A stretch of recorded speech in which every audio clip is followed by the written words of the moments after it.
Hello and welcome to Minerals, Rocks, and Fossil Talks. I'm your paleontology teacher, Jen, and it's time for some Monday musings. We're going to talk about the geologic timescale. Now, deep time is not an easy thing to try and comprehend, and it certainly doesn't help when there's all these crazy names being thrown at you. So we're going to take a moment to just break it down and really understand what it is that we're seeing. Especially because look at how much there is. There's so much geologic time. So our largest unit of geochronologic time is an eon. So those are going to be your furthest on the left of your column. And technically the last of our eons isn't even actually written on here just because it covers 3 of those columns, but we'll get to that. So there are 4 formally defined eons: the Hadean, the Archean, the Proterozoic, and the Phanerozoic eons. The first 3 of those, the Hadean, the Archean, and the Proterozoic eons, form the Precambrian super eon, and then the Phanerozoic eon's kind of on its own. So we'll kind of go into each of these. Our Hadean eon is the oldest, going from 4.6 to 4 billion years ago. The name is derived from the Greek god Hades, in reference to the still molten surface of the newly formed planet. It was hot and unpleasant, and nothing would have been living on the planet at the time. Following the Hadean eon is the Archean eon.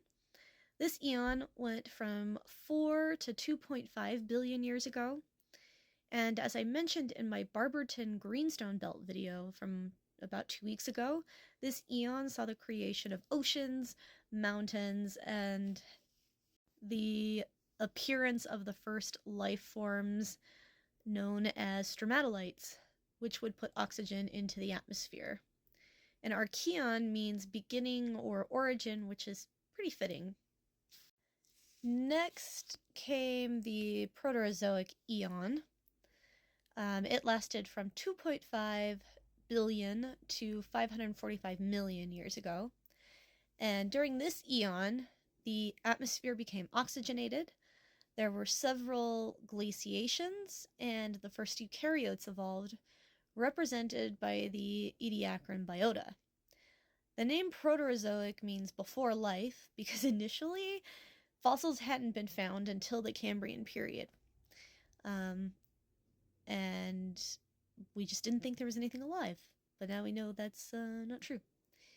So, plus all of our Ediacaran biota from this eon was soft-bodied, so we really had to find exceptionally preserved things in order to even find those types of organisms.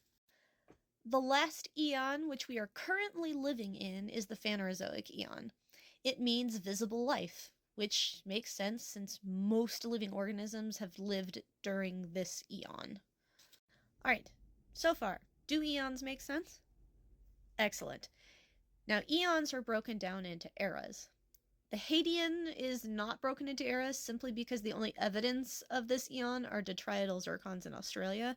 Things were just too hot and molten, and they've been reworked into other things, so we don't have any of those rocks left.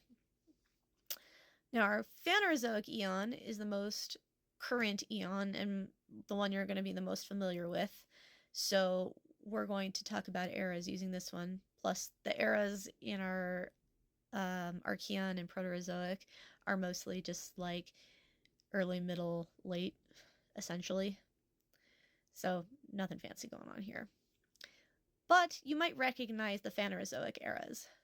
They are: first up is the Paleozoic era, in which most of our modern animals got their origins in.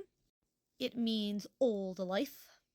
Then we have our Mesozoic era, which is our middle life, time of the dinosaurs. And finally, we have the Cenozoic era, which is new life. That's the era that we are currently living in. Now then, eras are split into periods. Like the Hadean before it, there isn't enough evidence to split the Archean era into periods. So again, we're going to use the Phanerozoic era to break things down, Phanerozoic eras to show the breakdown. Really, the only period worth noting in the Proterozoic is the Ediacaran period, where the first complex life came about. Now, our Paleozoic era is split into 6 periods, starting with the Cambrian period.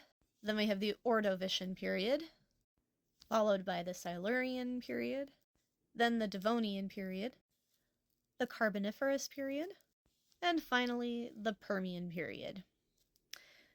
There will be more discussions in detail later down the road for each of these periods. I've already made videos on the Cambrian, the Ordovician, and the Silurian periods, so if you haven't seen those yet, I recommend going to check those out. So let's move on to the Mesozoic era. Our Mesozoic era is split into 3 periods, which most of you probably already know the names of. The first one's the Triassic period. The middle is the Jurassic period, which is totally the best period ever, and I'm not biased at all as a Jurassic paleontologist. Each of these periods will be discussed in further detail further down the road, and probably in more detail than a lot of the other things because I'm a dinosaur paleontologist and I like the Mesozoic era. Our Cenozoic era is also split into 3 periods: the Paleogene period, the Neogene period, and the Quaternary period. These will also be discussed later, but probably in less detail because we'll probably focus more on what we split periods down into: epochs. So there are no formal epochs outside of the Phanerozoic Eon. Some early Paleozoic periods don't have formal epochs either. Many, such as the Triassic and Jurassic, are split into early, middle, and late. Strangely, the Cretaceous is only split into early and late, but they're just not good boundaries yet. The most well-known epochs are those of the Cenozoic era. So the Paleogene period is split into 3 epochs: the Paleocene epoch, meaning Old Dawn, the Eocene epoch, meaning Dawn, and the Oligocene epoch, meaning Few New. The Neogene period is split into 2 epochs: the Miocene epoch, meaning less new, and the Pliocene epoch, meaning more new or recent. The Quaternary period is split into 2 epochs as well: the Pleistocene epoch, meaning most new or recent, you may also know it as the Ice Age, and the Holocene epoch, meaning whole new, which is the epoch we are currently in, hence an elk. Epochs can then be broken down into smaller categories called ages. For example, the Late Jurassic epoch is broken up into 3 ages: the Oxfordian, Kimmeridgian, and Tithonian ages. Yes, I picked those ones on purpose. Those are the ones I like to study. Thanks for coming to this lesson, and make sure you tune in tomorrow for a fun joke. Fossil Age later.